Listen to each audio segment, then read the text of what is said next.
The riots of London and the indignados of Madrid and the now growing global Occupy Wall Street movement is a sign of the frustration felt by many, given we are not addressing their economic needs.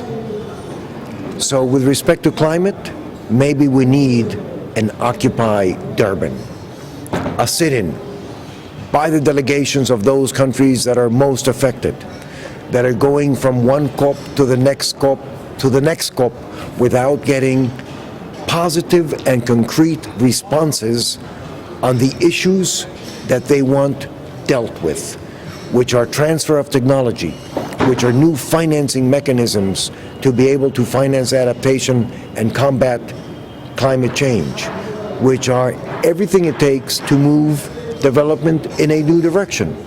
The world has done that before.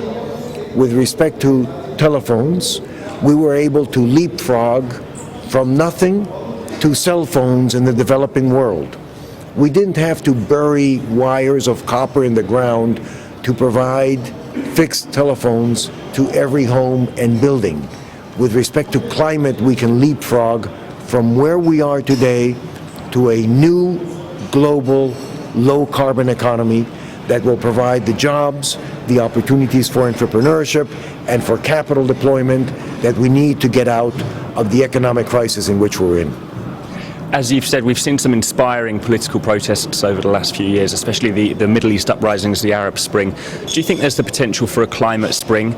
What's it going to take to motivate a global climate justice movement? I hope we will be able to address these issues before we see an uprising with respect to climate.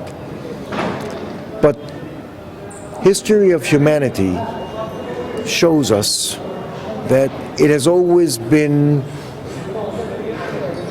big crises that have made us move. I hope we have learned those lessons. I hope we don't need a crisis today. We are already witnessing important amounts of suffering caused by climate change. That should be enough to get us acting.